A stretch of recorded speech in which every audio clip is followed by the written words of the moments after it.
Happy Thursday. Today is May 14th, and today's lesson's title is The Post-War Boom. Let's get started with our affirmation.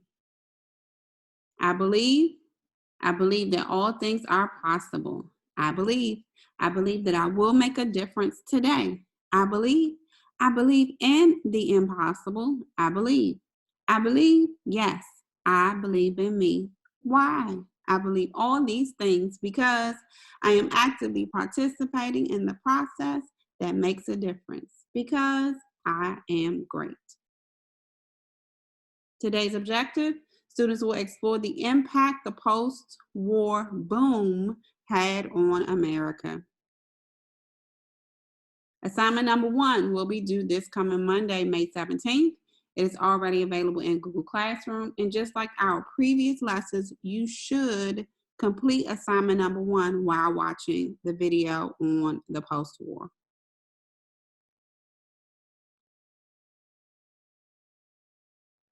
Just in a moment, I'm going to press play so we can watch the video. But just a reminder, please consider completing assignment 1 while you are watching the video to save yourself some time.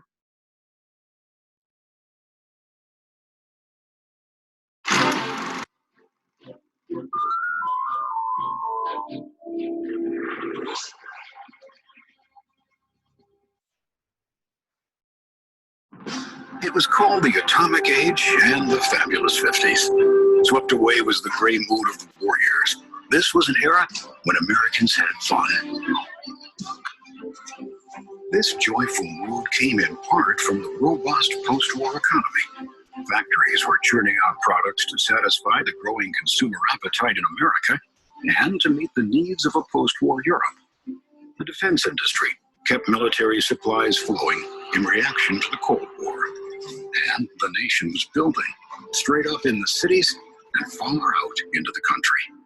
America's economy was the biggest in the world.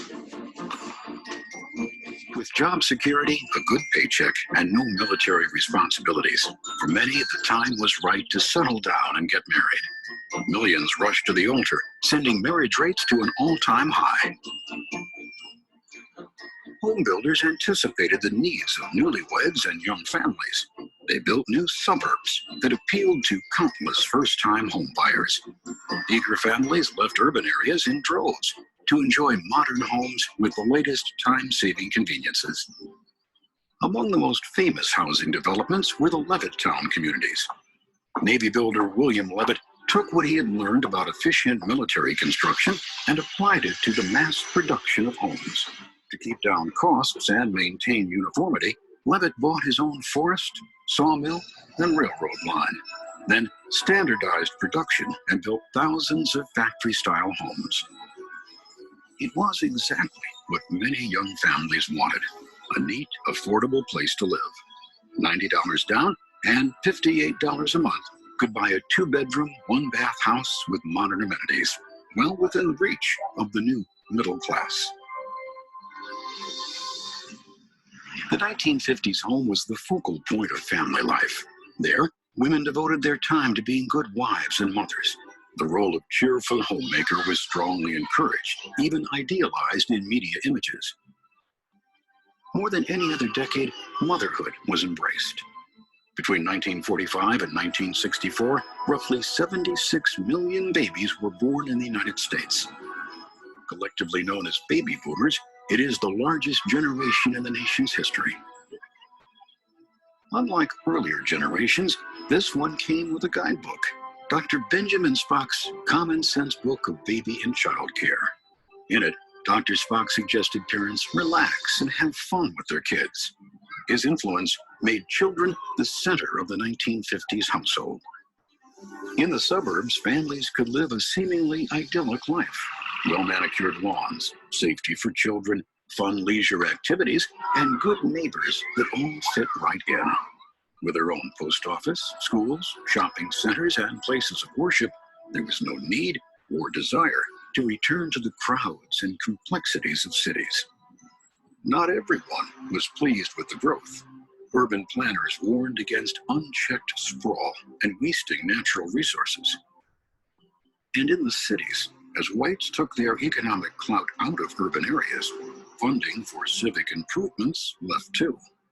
Many inner cities became blighted. Those outside of the financial boom of the 1950s remained in declining urban areas with growing poverty and crime. But few in the new middle class took notice of such things. They were busy chasing the new American dream, influenced by consumerism.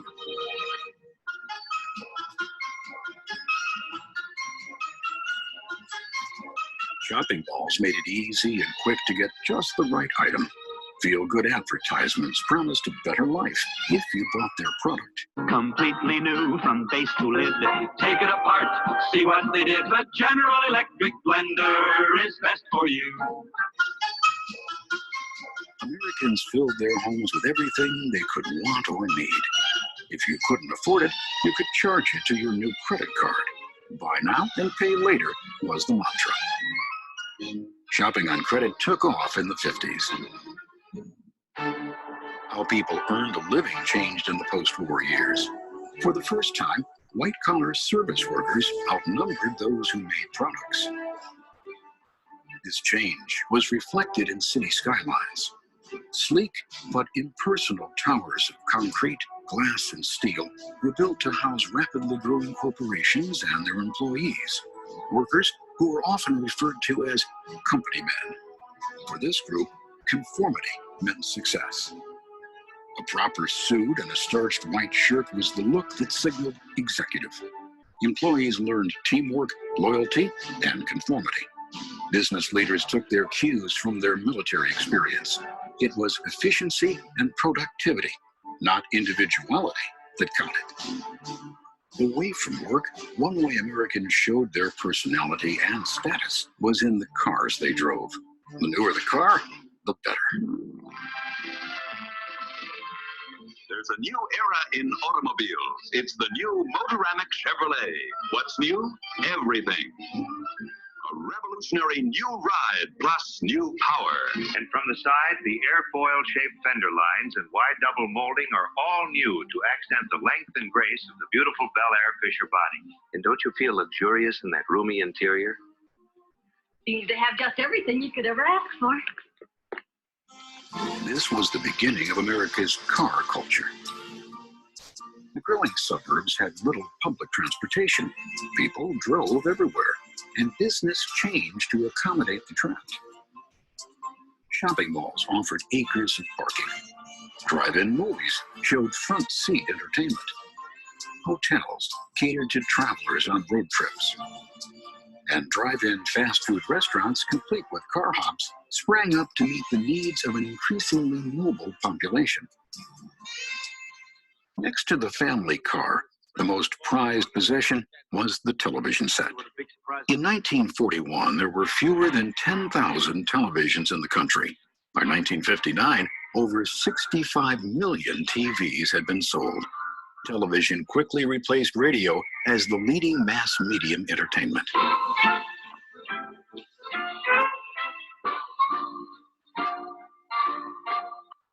Wholesome family fare drew viewers and sponsors. Conservative programming reflected the values of the era. Few questioned the images of a nearly all-white, idealized America. When families gathered to watch feel-good shows, they knew exactly what to expect and liked it that way. TV had its critics. In 1961, the chairman of the Federal Communication Commission, Newton Minow, called television a vast wasteland. But in 1954, viewers were riveted by the medium at its best. The unlikely event was the first televised congressional hearings. Ready, will please come to order so we can get the answers to some questions. Millions tuned in to watch the Army-McCarthy hearings explode with human drama as accusations of political favors and communism flew. Have you no sense of decency, sir? The hearings were compelling, in large part because of the nation's preoccupation with the Cold War. The threat of nuclear attack was always present. Once upon a time, your hometown was safe. but not now. It is possible for a rocket to strike your home right now, today, right now. Many believed that a strong religious faith would shield the nation from the menace of so-called godless communism. Participation in religion surged. In 1957, Congress voted to add "In God We Trust" to paper currency. A year after, the words "Under God" were inserted into the Pledge of Allegiance. But citizens wanted physical protection. They dug bomb shelters into backyards. They purchased reinforced blast-proof homes and fussed over radiation suits for their children. A new housing development near Denver, Colorado shows the nation's first model homes with built-in fallout shelters. The room is designed with an atomic war in mind. The government provided what reassurances it could, instructing citizens to duck and cover in case of nuclear attack.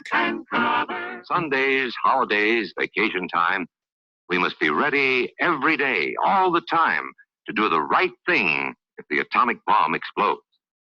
Duck and cover.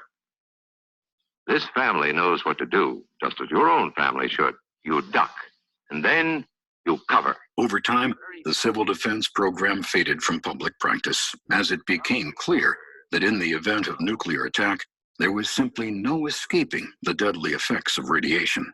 What are you supposed to do when you see the flash?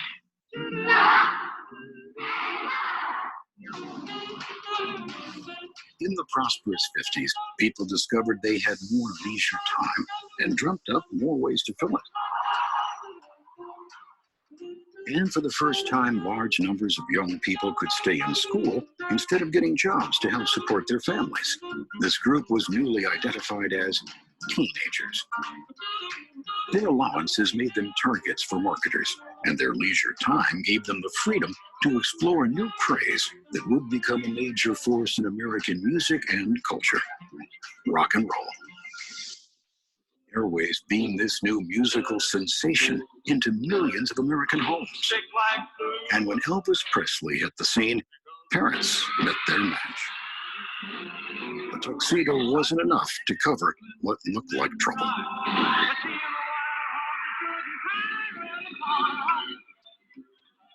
Presley's gyrating hips were thought so suggestive. Most TV programs only showed his performances from the waist up. Parents were worried about the effects of his loose music on their teenage kids. But rock and roll could not be stopped. It grew out of African-American rhythm and blues and quickly became a large part of the teen experience, along with slick-back hairstyles and poodle skirts and a growing sense of rebellion. This feeling was most passionately expressed by defiant artists, poets, writers, and other nonconformists labeled the Beat Generation. Over time, the group would evolve and emerge in the 1960s as hippies. Their influence would have a dramatic effect on the culture and politics of America. Looking back on the post-war years, we are reminded of magnificent civic achievements and stunning technological advances. But the period's complex history also reveals a time of rampant fear, narrow vision, and entrenched prejudice. Enduring icons speak to the strengths and struggles of an era that remains one of the most memorable in America's 20th century.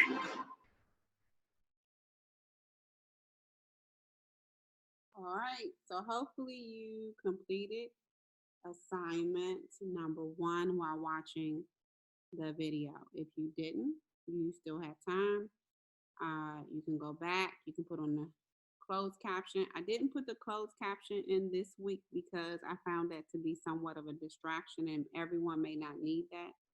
So let's go ahead and continue to move forward. So assignment 2. Now this is an error, you all. I apologize. It's supposed to be May 18th, but we're already recording it. You can look at your calendar and see that that is a typo. So assignment is due on the 18th, not 17th, via Google Classroom. Assignment 2 is going to be this CNN 10 document. It's under assignment number 2, CNN 10. in Google Classroom. You also want to make sure this assignment is in front of you and available while you take a look at what's happening in the world today.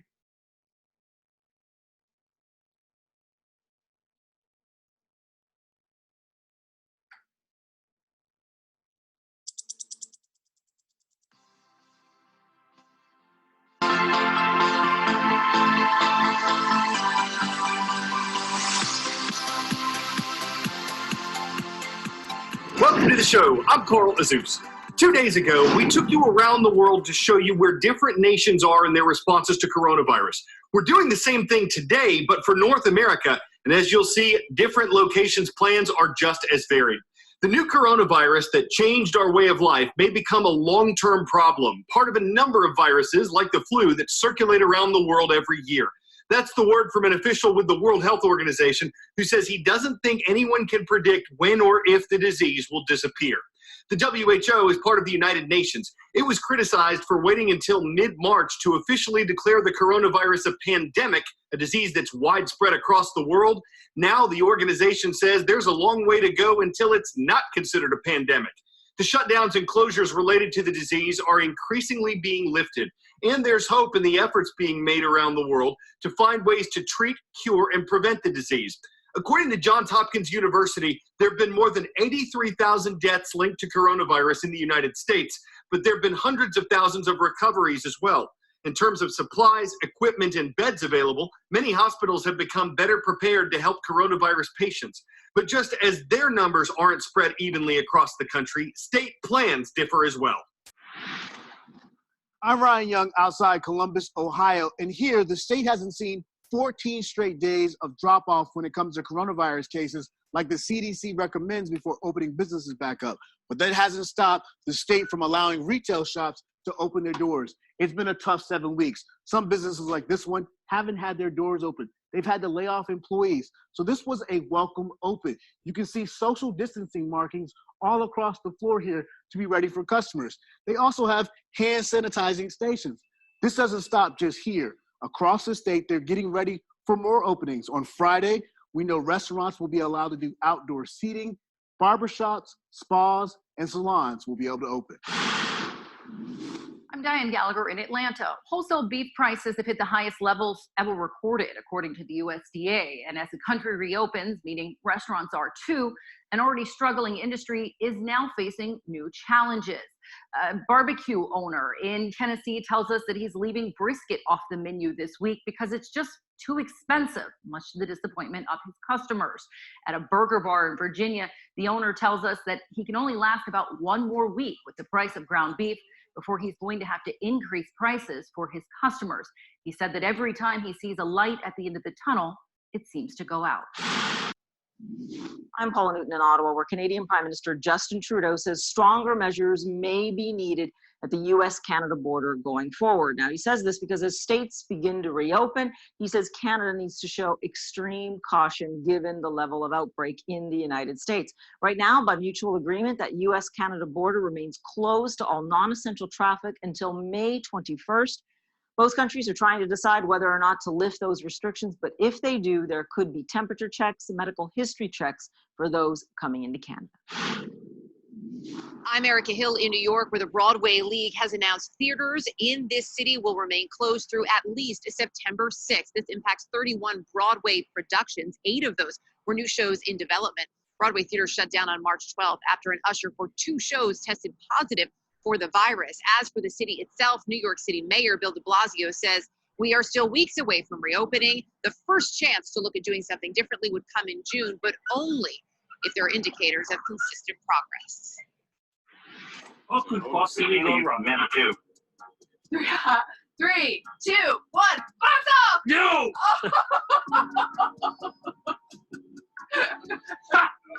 We have a jet, all right.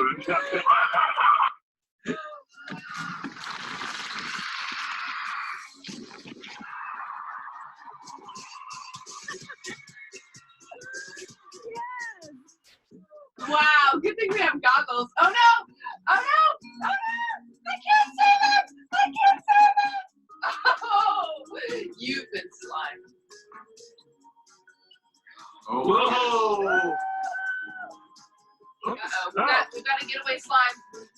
my son. right. Grabbing it. Got it. Oh. I'm about 4-5 centimeters going.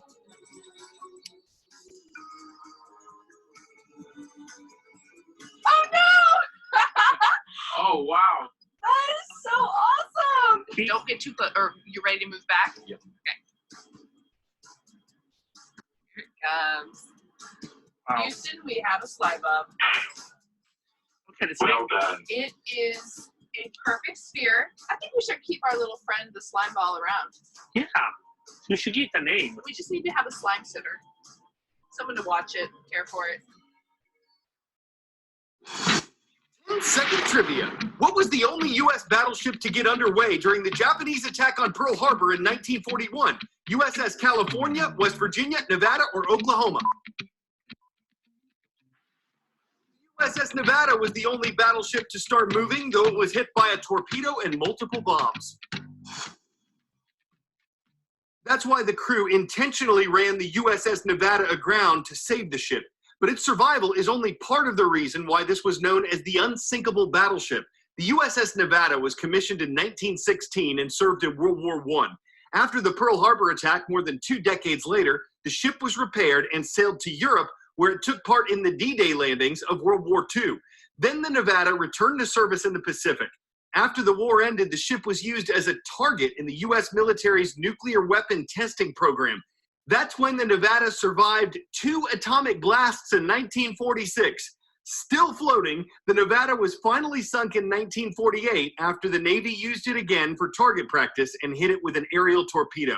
This is the ship's wreckage that was recently located about 65 miles southwest of Hawaii at a depth of more than 15,000 feet. Ocean Infinity, the company that explored the Nevada, says it hopes the ship's story honors those who served in the Navy, plays a role in education, and exists as a symbol of perseverance and courage.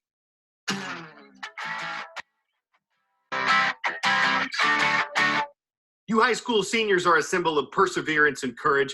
In so many cases, you've had to trade events like prom, senior trips, and graduation ceremonies in front of families and friends for virtual graduations and a lot of social distancing. Probably not the trade you would have chosen, but you are part of the first class in history to experience a senior year like this, and people are finding ways to have fun with virtual events. Lucky me, I'll always have my blurry old graduation photos oblivious to social distancing, tickling a fellow grad with a tassel. But now, what a hassle. Class of 2020, what is up? A pandemic is what's up, instead of caps tossed and celebrations on stage. Flesh and blood grads are being replaced. Emily Kristen Allen. By pictures. You barely have to get dressed for a commencement address. I'm at home, you're at home. Pharrell Williams once sang, "Happiness is the truth." But now graduates have to be happy with a video commencement. The most famous celebrity to suffer from the virus told grads at Ohio's Wright State, "You started in the olden times, in the world back before the great pandemic of 2020. You have finished Wright State during, well, the Great Reset." But leave it to Oprah, appearing on John Krasinski's Some Good News, to find the literal silver lining in a dark cloud. When it's really dark and dreary on the ground, and then you get in the plane, and within 3 minutes you shoot above the clouds, and you see the sun was always there. Now, if only we get up the nerve to fly again. Jeannie Mose. Good luck. CNN. Good luck. New York. So with all the pomp that circumstances permit when it comes to the class of 2020's commencement, there's no sweating in the sun nor live cheering from a crowd, but history is being made and your families are still proud. So with caps and gowns down but computer screens flipped up, we wish you all congrats and more than virtual luck. God bless the class of 2020. This show goes out to South Milwaukee High School. It's in South Milwaukee, Wisconsin. We thank you for watching today and hope you'll continue to watch through the end of our season on May 29th. I'm Carl Azus for CNN.